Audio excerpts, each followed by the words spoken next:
ന്യൂസിലേക്ക് സ്വാഗതം. പട്ടയം നൽകുന്നതിൽ ജില്ലയ്ക്ക് സർക്കാർ പ്രത്യേക പരിഗണന നൽകിയെന്ന് ജലവിഭവ വകുപ്പ് മന്ത്രി റോഷി അഗസ്റ്റിൻ. 2077 പട്ടയങ്ങൾ വിതരണം ചെയ്തു. 3000 പട്ടയങ്ങൾ കൂടി വിതരണത്തിന് തയ്യാറായി. വാർത്ത കാണാം. ഇടുക്കി ലൈവ് വാർത്തകൾ നിങ്ങൾക്കായി അവതരിപ്പിക്കുന്നത് woodpecker furnishing and Kattappana bed centre, government tribal higher secondary സ്കൂളിന് സമീപം, കട്ടപ്പന.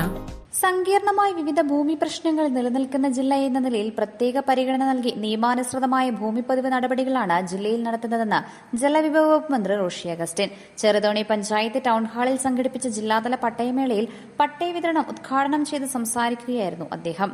എല്ലാവർക്കും ഭൂമി, എല്ലാ ഭൂമിക്ക് രേഖ, എല്ലാ സേവനങ്ങളും സ്മാർട്ട് എന്ന പ്രഖ്യാപിത ലക്ഷ്യവുമായി സംസ്ഥാനത്തെ എല്ലാ ഭൂരഹിതരെയും കണ്ടെത്തി ഭൂമിയുടെ ഉടമകളാക്കി ഭൂരഹിതരില്ലാത്ത കേരളം സൃഷ്ടിക്കുക എന്ന ലക്ഷ്യത്തിലേക്ക് സംസ്ഥാന സർക്കാർ അതിവേഗം നീങ്ങുകയാണ്. ഭൂപ്രശ്നങ്ങൾ പരിഹരിക്കുന്നതിന് സംസ്ഥാന സർക്കാർ പട്ടയ മിഷൻ പ്രഖ്യാപിച്ചിട്ടുള്ളതും പട്ടയ മിഷന്റെ ഭാഗമായ പട്ടയ അസംബ്ലികൾ ചേർന്ന് ഓരോ മണ്ഡലത്തിലെയും ഭൂരഹിതരെ കണ്ടെത്തുന്നതിന് പ്രത്യേക പരിഗണന നൽകി അവരുടെ പട്ടയ പ്രശ്നങ്ങൾ പരിഹരിച്ചു വരികയാണ്.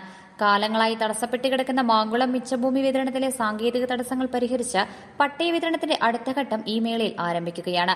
നാളുകളായി പട്ടയം ലഭിക്കാതെ ഇരുന്ന ചിന്നക്കനാൽ വില്ലേജിലെ മുത്തമ്മ ഉന്നതിയിലെ 238 കുടുംബങ്ങൾക്ക് പട്ടയം അനുവദിക്കുന്നതിലെ തടസ്സം പരിഹരിച്ച് ഈ പട്ടയമേളയിൽ പട്ടയം വിതരണം ചെയ്യുകയാണ്. ചെറുതോണി ഗാന്ധിനഗർ ഉന്നതിയിലെ കൈവശക്കാർക്ക് പട്ടയം അനുവദിക്കുന്നതിന് തുടർ നടപടികൾ സ്വീകരിച്ചിട്ടുള്ളതും പതിവ് നടപടിക്രമങ്ങൾ പുരോഗമിച്ചു വരികയാണ്. കട്ടപ്പന ടൌൺഷിപ്പിലെ കൈവശക്കാർക്ക് പട്ടയം അനുവദിക്കുന്ന വിഷയത്തിൽ ഫീൽഡ് സർവേ നടപടികൾ പൂർത്തീകരിച്ചിട്ടുള്ളതും നിലവിൽ പട്ടയ നടപടികൾ സ്വീകരിക്കുന്നതിനായി അപേക്ഷകൾ സ്വീകരിക്കുന്നതിനുള്ള ക്രമീകരണങ്ങൾ ഏർപ്പെടുത്തിയിട്ടുണ്ടെന്നും അദ്ദേഹം പറഞ്ഞു. ജില്ലാതല പട്ടയമേളകളുടെ സംസ്ഥാനതല ഉദ്ഘാടനം തൃശൂരിൽ മുഖ്യമന്ത്രി പിണറായി വിജയൻ നിർവഹിച്ചു. റവന്യൂ ഭവന നിർമ്മാണ വകുപ്പ് മന്ത്രി കെ രാജൻ അധ്യക്ഷത വഹിച്ചു. ചെറുതോണിയിൽ നടന്ന ചടങ്ങിൽ MLA-മാരായ M M Mani, advocate A Raja, ജില്ലാ collector doctor Dineshan Cheruvattu, sub collector Anoop Garg, ADM Shaiju P Jacob, deputy collector Athul Swaminath, ത്രിതല പഞ്ചായത്ത് അംഗങ്ങളായ TE നൌഷാദ്, സിജി ചാക്കോ, രാഷ്ട്രീയ സാമൂഹ്യ നേതാക്കളായ CV വർഗീസ്, സലീം കുമാർ, ജോസ് പാലത്തിനാൽ, അനിൽ കൂവപ്ലാക്കൽ, രാരിച്ചൻ നീറണാകുന്നിൽ, രതീഷ് അത്തിപ്പള്ളി, MK പ്രിയൻ, ജോസ് കുഴിക്കണ്ടം തുടങ്ങി രാഷ്ട്രീയ, സാംസ്കാരിക, സാമൂഹ്യ രംഗത്തെ നേതാക്കൾ പങ്കെടുത്തു. Idukki live news Cheruthoni. Idukki live വാർത്തകൾ നിങ്ങൾക്കായി അവതരിപ്പിച്ചത്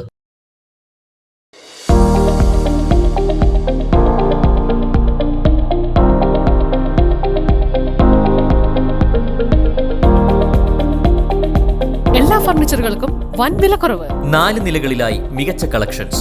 ബെഡുകൾക്കായി പ്രത്യേക വിഭാഗം. 2400 രൂപ മുതൽ ഗ്യാരണ്ടി ബെഡുകൾ. EMI സൗകര്യം ലഭ്യമാണ്.